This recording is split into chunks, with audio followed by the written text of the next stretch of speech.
Gospod pred nas iznosi jednu sliku strašnoga suda i prikazuje sudiju u pravom smislu riječi. I crkva koja blagovijesti svijetu carstvo koje je pripremljeno na savjetu Božijem kao cilj i kao odredište svih nas, danas pred nas iznosi jedno upozorenje. Iako je Evanđelje blagovijest o spasenju, o ljubavi, blagovijest o savršenom Bogu koji savršeno voli čovjeka, da je se žrtvovao kao jednorodni sin, očev i postao svijet, postao čovjek, postao istorija. Istovremeno taj Gospod je i sudija istorije, a posebno sudija čovjekov i dijela ljudskih. Po blagoslovu visokopreosvećenog nekoliko samo riječi o ovom duboko značajnom današnjem evanđelskom odeljku, tako blagoslovenom i tako potrebnom čovjeku svakog vremena i svake epohe. Rekli smo da današnje evanđelje pred nas iznosi jedno upozorenje, a ono se tiče toga da kao ljudi koji smo kršteni u smrt i vaskrsenje Hristovo, pozvani smo do kraja da budemo Hristovi, da u njemu živimo, istovremeno da njime procjenjujemo svijet i istoriju, isto tako da pristupamo svojim bližnjima. Kaže se u Evanđelju da onaj koji je Hristov, taj ga prepoznaje ne samo individualno, nego u svakom liku, a posebno kod onih koji su potrebiti, a takvih je toliko mnogo oko nas. Pojedini bi današnji primjer koji Hristos ističe shvatili da eto, dovoljno je činiti dobra djela i eto mi spasenja. No, u tom slučaju Hristos i nije potreban. Ukoliko dobra djela činimo onima koji su gladni ili žedni, kada primamo strance ili posjećujemo one koji su u tamnicama.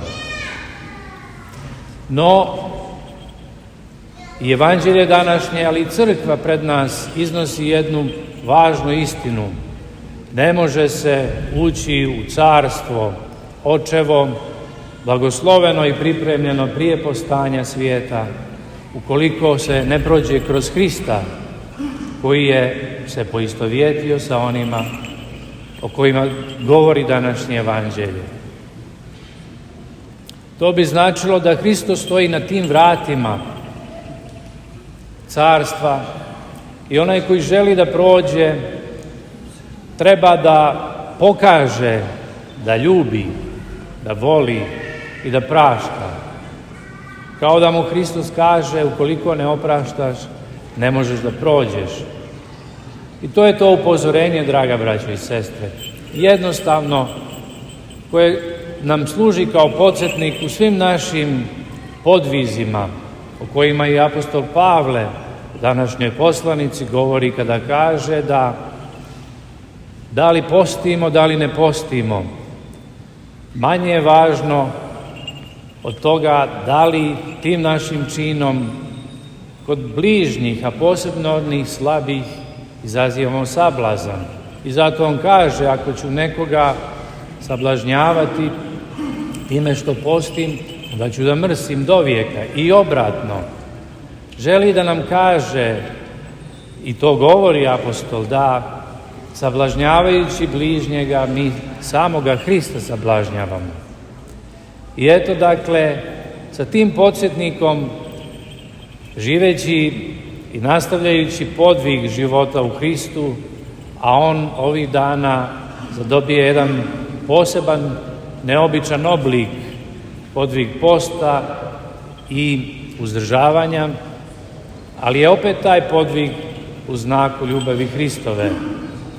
Prema tome, draga braćo i sestre, sabrani ovaj dan, ušavši u ovaj hram, u sliku blagoslovenoga carstva, Oca Nebeskoga koje nam je pripremljeno prije postajanja svijeta, ne zaboravimo bližnje koji se nalaze izvan hrama, ali taj zaborav ne sme da bude propraćen zaboravom Hrista, ukoliko je dakle u bližnjemu našem prepoznata ikona Tvorca Hrista po kome smo sazdani, onda imamo nade da budemo primljeni u ovo carstvo. A u tome je sva naša nada i to je naša radost. To iznenađujuće upozorenje koje Hristos postavlja je samo još jedan podsticaj svima nama, radosni poziv, hajde da bližnjega poštujem i volim i hajde da jedni druge ljubimo po slici Sina jedinorodnoga koji nas uvodi u carstvo Oca svojega u Duhu Svetome na svu vječnost.